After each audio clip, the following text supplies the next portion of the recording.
Ya estamos grabando. Bueno, no sé si se acuerdan,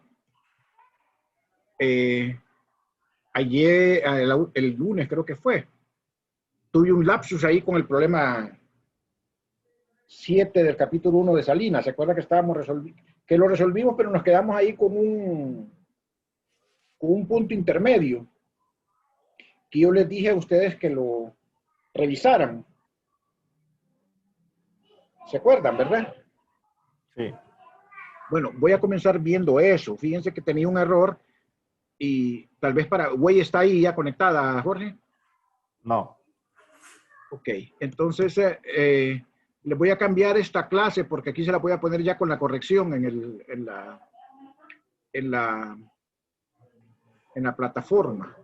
Es que aquí faltaba un paréntesis, porque lo que nosotros ocupamos realmente es la desviación cuadrática media. Entonces, realmente aquí va un paréntesis al cuadrado, que yo no lo había puesto. Y entonces el paso esencial es mostrar que eso es igual a esto que está aquí. Porque una vez que probamos eso, entonces S es S y S barra es, perdón, que eso mismo es N por L, ¿verdad? Eso mismo que está ahí. Entonces me voy a centrar en eso. Fíjense bien, en ver qué es esto. Y voy a probar que eso también es esto mismo, ¿verdad? Acá, esto mismo que está aquí. No sé si ustedes lo intentaron o lo lograron. Me imagino que no, porque partieron de una premisa falsa, que lo que yo tenía no eran aquí no había un paréntesis. Y aquí hay un paréntesis, ¿verdad? ¿Ok? Entonces aquí tengo una hoja adicional, que aquí ya se las puse también en la plataforma. Aquí tengo una hoja adicional.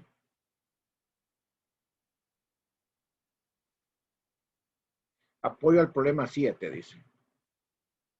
Entonces nosotros queremos probar que esto, ¿verdad? Que la desviación cuadrática media es esto. Es esto que está acá.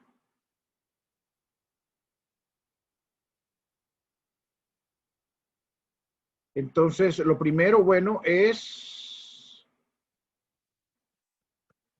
escribir esta delta x al cuadrado. Esta delta x al cuadrado es esto. Esto ya lo habíamos hecho, pero lo voy a repetir aquí, lo habíamos hecho en otra clase.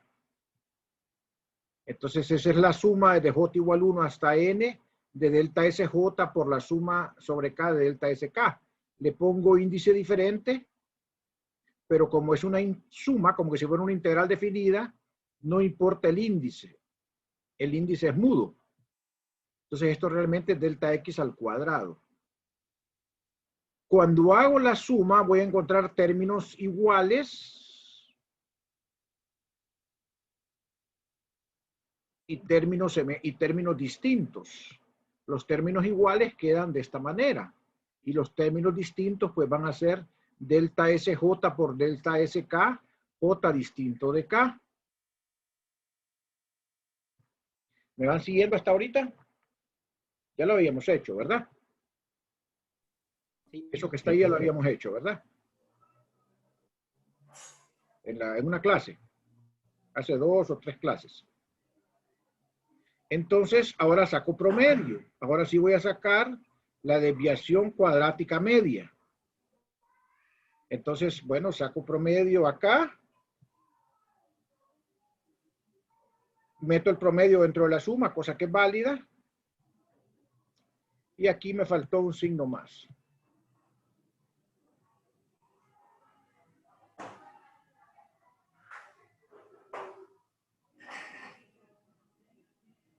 Y otra vez meto promedio dentro de la suma. Y el promedio del producto es el producto de los promedios.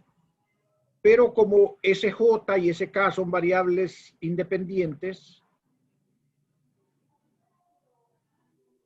¿verdad? El producto de sus promedios es 0. ¿Ok?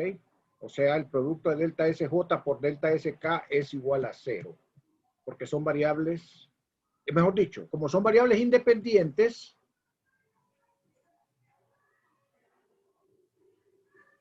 yo puedo separar el promedio del producto como el producto de los promedios. Y cada uno de los promedios por separado es 0. Eso ya lo habíamos visto en una clase antes. Lo habíamos visto en una clase antes, lo habíamos calculado para ese distinto de J. Entonces resulta que la desviación cuadrática media es simplemente la suma de J igual a 1 de delta SJ cuadrado.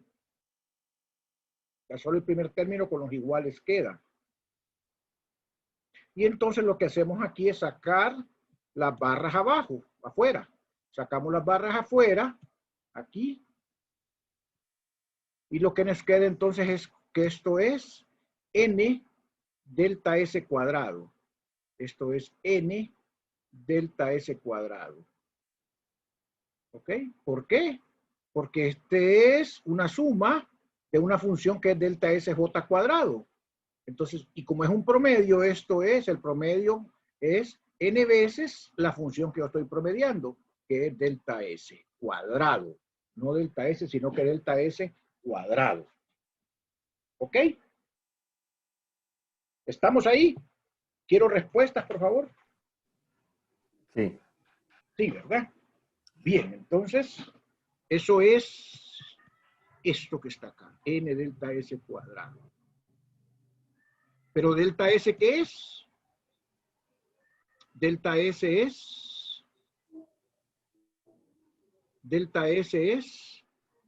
S menos S barra. ¿Verdad? ¿Y S barra qué era? Era L. Entonces esto es S menos L. S menos L al cuadrado. Y ahí tenemos ya justificado ese paso. ¿De acuerdo?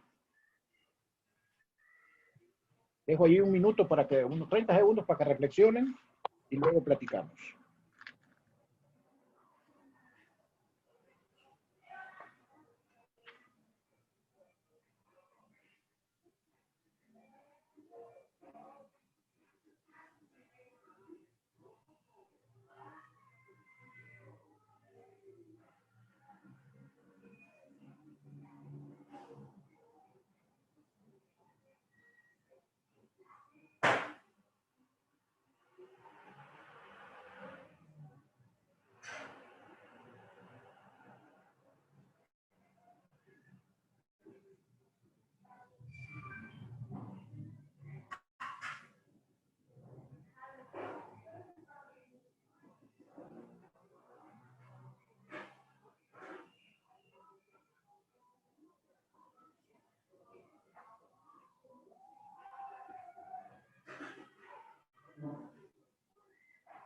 ¿Estamos con ese problema entonces? Sí. Ok. ¿Tuvieron reunión de problemas ayer, Jorge? Sí. Hicimos Bueno, el 4 y 5 del RAID. perfecto.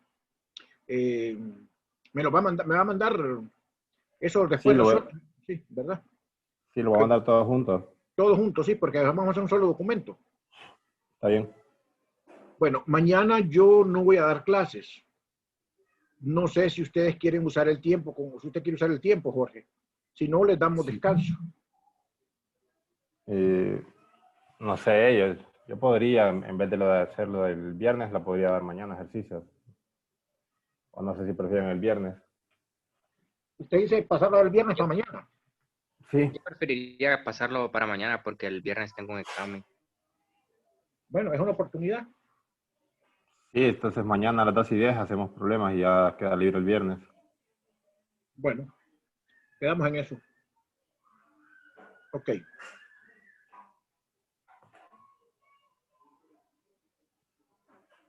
Voy a pasar al tema 3. El tema 3, que es el otro tema del cual va a entrar el segundo examen, es la descripción estadística de un sistema de partículas. En el tema 2 lo que vimos son elementos de estadística. Ahora lo que vamos a ver es cómo se manejan estos elementos de estadística para manejar sistemas de muchas partículas.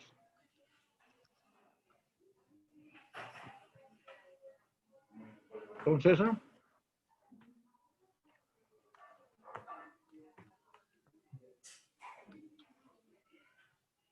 a partir del modelado microscópico de muchas partículas obtendremos las propiedades macroscópicas o termodinámicas de este sistema.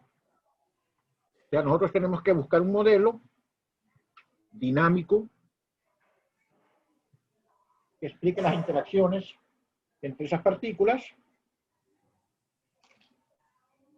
Con ese modelo vamos a buscar la estadística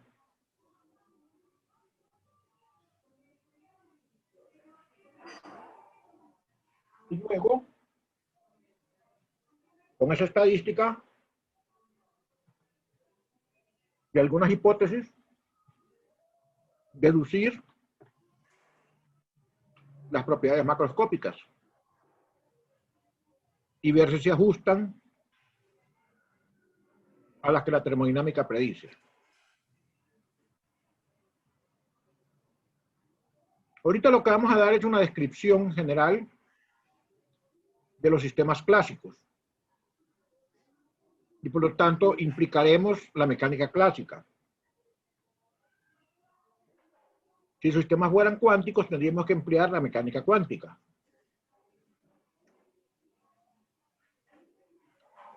Pero ahorita nos vamos a centrar en los sistemas clásicos. Primero, lo que necesitamos es ver ver en qué consiste la especificación del microestado de un sistema. Bueno, el sistema puede ser cuántico o clásico. Ahorita, en este momento, en esta clase, vamos a ver cómo se especifica un sistema clásico. Entonces, nosotros tenemos n partículas en un volumen B, en un estado de equilibrio termodinámico. Entonces, macroscópicamente, aquí las tenemos en ese volumen, ¿verdad? Y está caracterizado aquí la termodinámica, las variables termodinámicas. Microscópicamente lo que está ocurriendo es que las partículas están en constante movimiento. Están en movimiento permanente. Y por lo tanto esas partículas tienen energía cinética. Pero también esas partículas están en constante interacción. Por lo tanto tienen también energía potencial. O sea, esas partículas tienen energía cinética y tienen energía potencial. Ok. A cada partícula de la n que tenemos, le podemos asociar un vector de posición. R a un tiempo t. Entonces tendríamos una colección de n vectores de posición, R1 hasta Rn, los cuales van a ser funciones del tiempo. Si ustedes trasladan esos vectores a escalares, dando las tres componentes de posición, tendrían 3n coordenadas. La coordenada x1, la coordenada x2 y la coordenada x3 para la partícula 1, la respectiva para la 2, puntos suspensivos la respectiva para la n. Ahí serían 3n coordenadas. 3 por cada partícula. Pero al mismo tiempo, bueno, ya vamos a ver. ¿Cómo se relaciona la dinámica? Pues vamos a ver que hay varios enfoques. Pues el enfoque más primario que nosotros vemos es el enfoque de Newton, ¿verdad? Que dice que la masa por la aceleración de la partícula I es igual a la fuerza sobre la partícula I. La fuerza sabemos que puede ser interna y puede ser externa.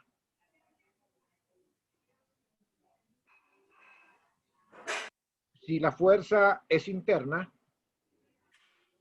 estamos hablando de la fuerza I que es una fuerza sobre la partícula I debido a la interacción de ella con las n-1 restantes.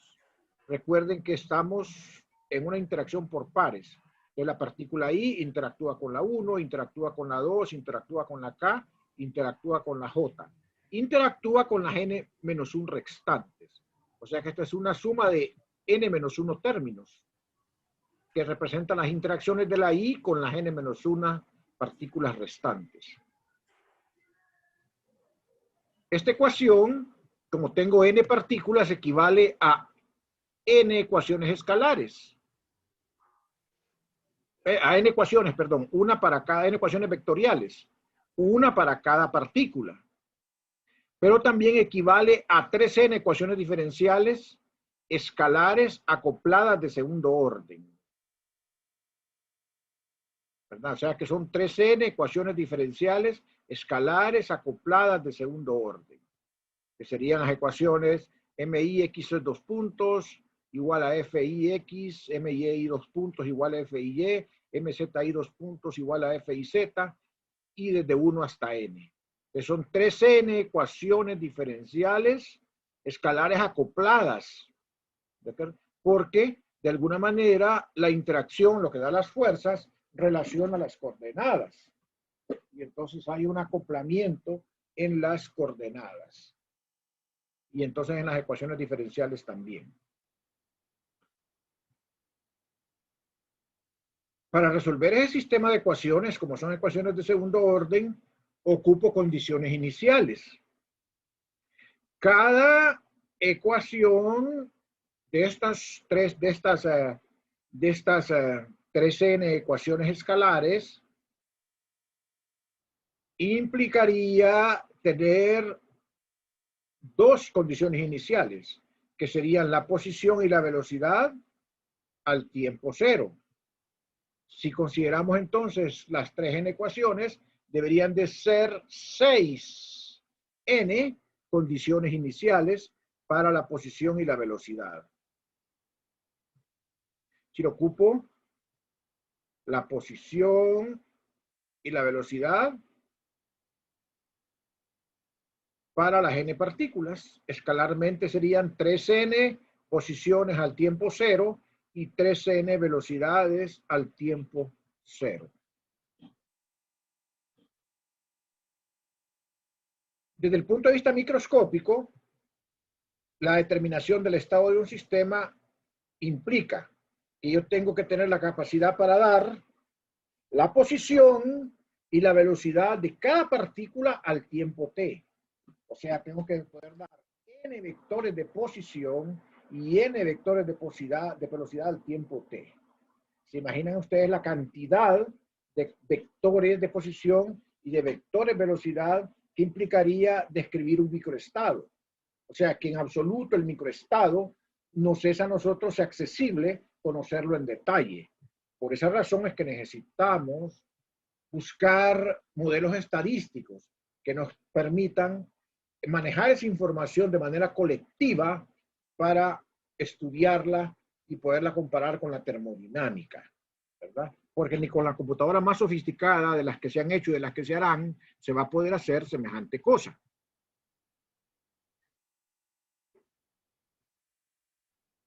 Entonces, bueno, pero lo importante es que definamos entonces aquí lo que es un microestado.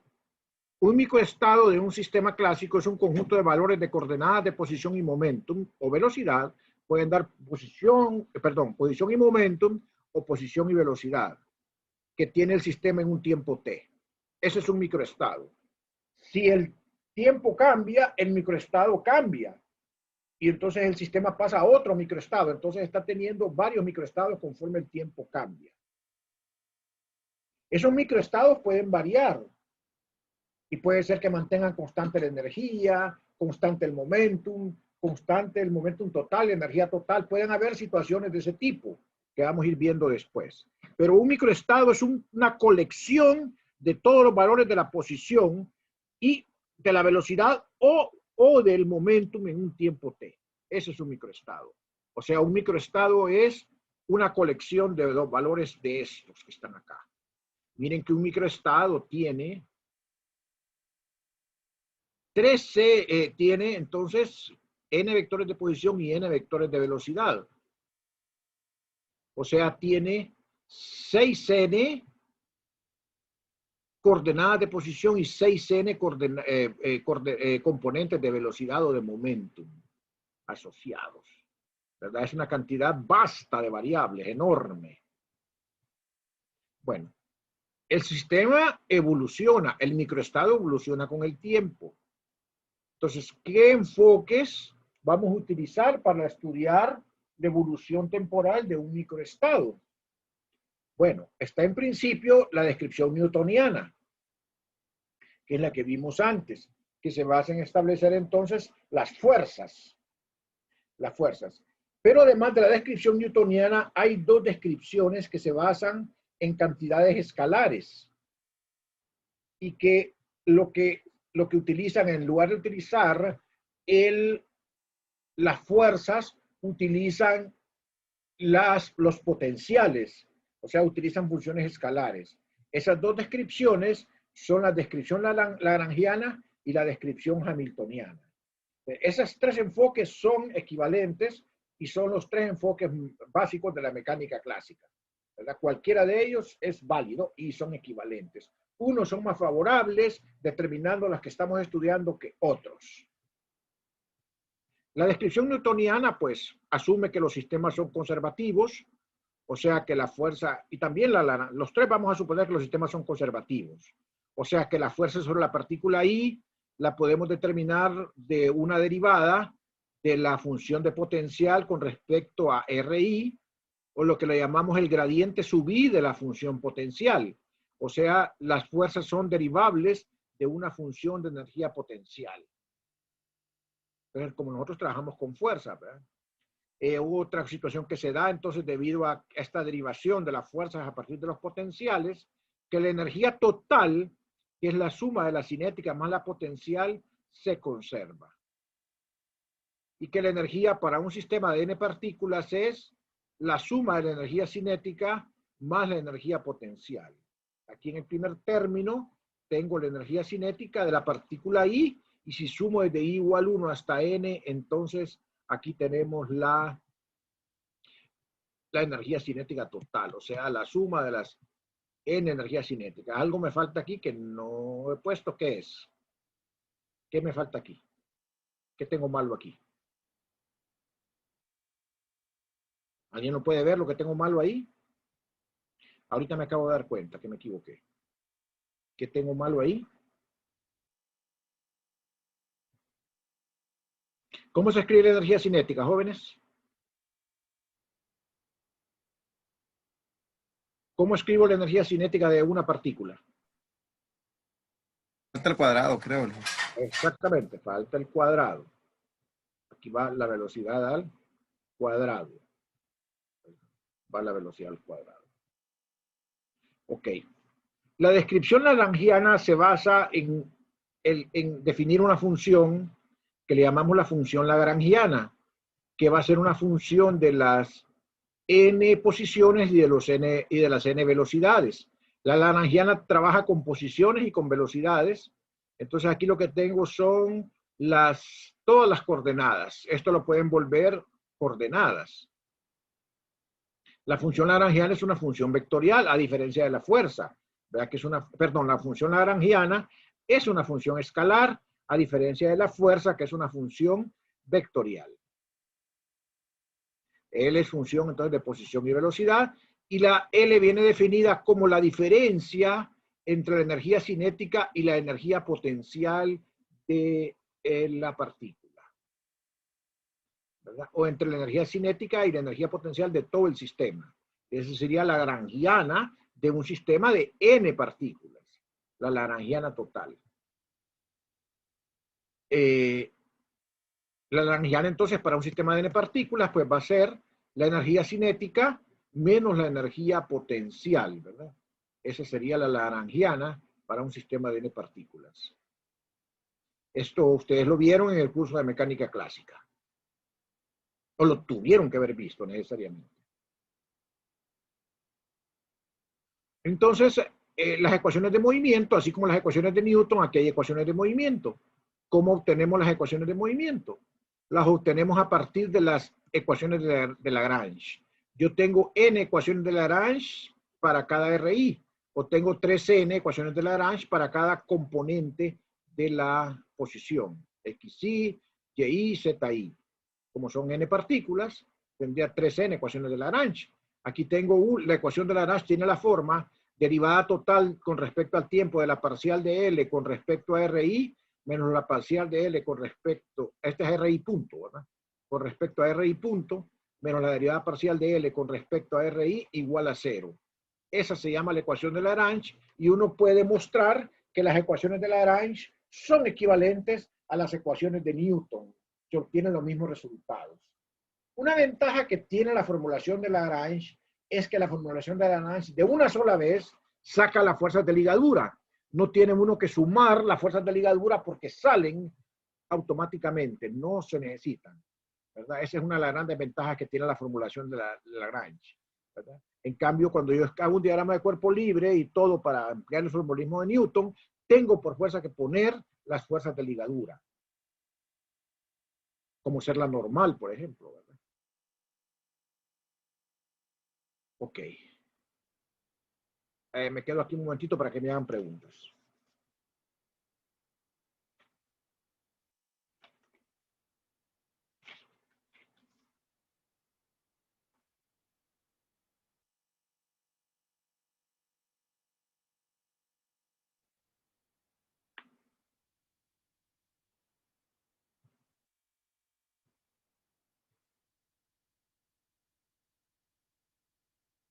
Bien, entonces pasamos ahora a la descripción hamiltoniana.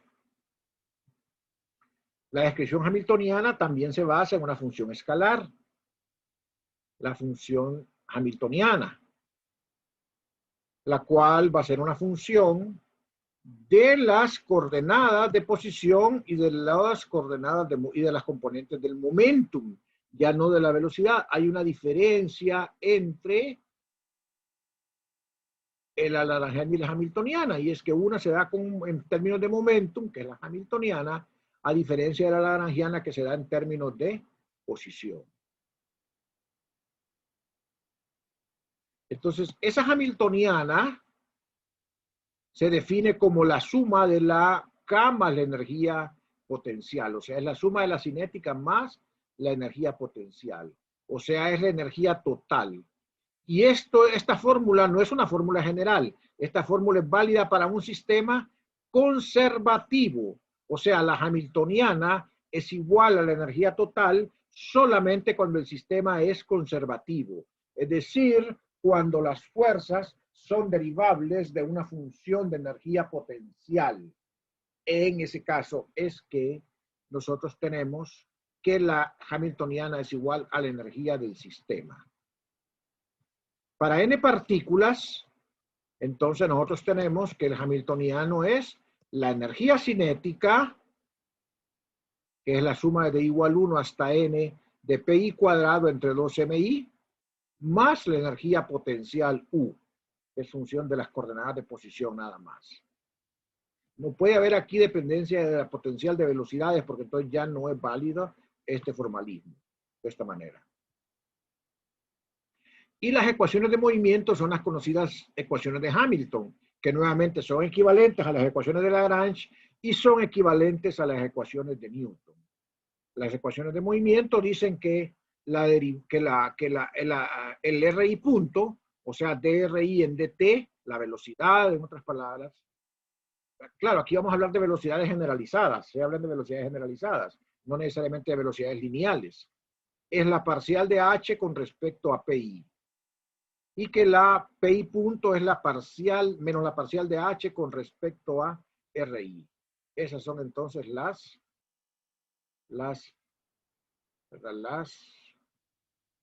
ecuaciones de Hamilton. ¿Ok? Esas que están ahí. Realmente pasar de la formulación de Lagrange a la formulación de Hamilton equivale a hacer una transformación parcial de Legendre. O sea, hay un cambio en la representación. La lagrangiana se representa en términos de variables independientes que son la posición y las velocidades. Y la hamiltoniana se hace como una transformación de variables, o sea, de las variables de velocidad a las variables de momento. Entonces, realmente es una transformación de Legendre la que se hace, ¿verdad? O sea, donde hay una descripción en términos de las QK, de las QI, perdón, y de las QI punto, a las QI y a las PI. Y esa transformación tiene la característica de la transformación de Legendre. H es la suma de I igual 1 hasta N de PI punto RI, punto, o sea, producto punto RI punto, menos L, que es función de R1 hasta Rn, de RI punto hasta Rn punto. Miren que esta va, la característica tiene una transformación de Legendre que vimos en el formalismo de la termodinámica. De hecho, aquí la mecánica analítica, que es la mecánica hamiltoniana y la mecánica lagrangiana, es otra aplicación más de las transformaciones de Legendre. ¿Okay? Entonces, así podemos ver nosotros, visualizar la relación entre la formulación de Hamilton y la formulación de Lagrange. A PI y RI se les llama variables conjugadas. ¿Verdad? Variables conjugadas. Ok, aquí paro esta presentación. ¿Tienen alguna observación, alguna pregunta, algún comentario? Tengo una duda un poquito más arriba, si le puede dar. Vamos a ver. Dígame a dónde. Ahí. Ah, sí. ¿Ese es RI punto o era RI sin punto? El de la izquierda. Esta es RI punto, la que está aquí. La derivada parcial del hamiltoniano. Sí. ¿Mm? ¿Con respecto a qué? ¿Ese que tiene abajo es con respecto a qué? Con respecto a RI. A RI. Sí. Está bien. Sí. Y las que están acá son punto, ¿verdad? Las de este lado. Sí. Y a la derecha es con respecto a RI. Con respecto a RI. Acuérdense punto. que H es función de PI y de RI. ¿Verdad? O sea, el de la izquierda es con respecto a derivada parcial de H con respecto a PI. Exactamente. Es que son conjugadas. Entonces, si aquí tiene RI punto, aquí pone PI. Sí. Si aquí tiene PI punto, aquí pone RI. Bueno, está bien. ¿Ok? ¿Otra pregunta?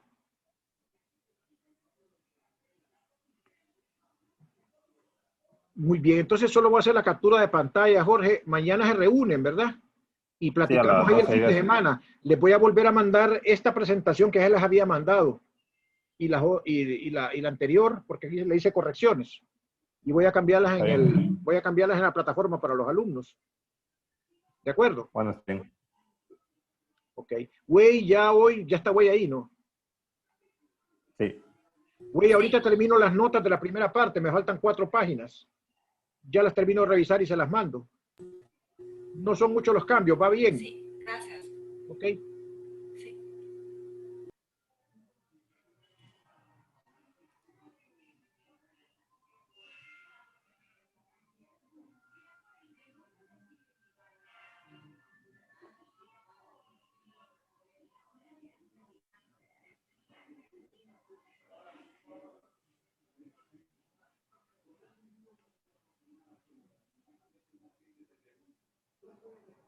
Bien, ya pueden retirarse. Buenas tardes y buen provecho. Buenas tardes, igual, buen provecho. Gracias, buenas tardes. Bueno. Buenas tardes.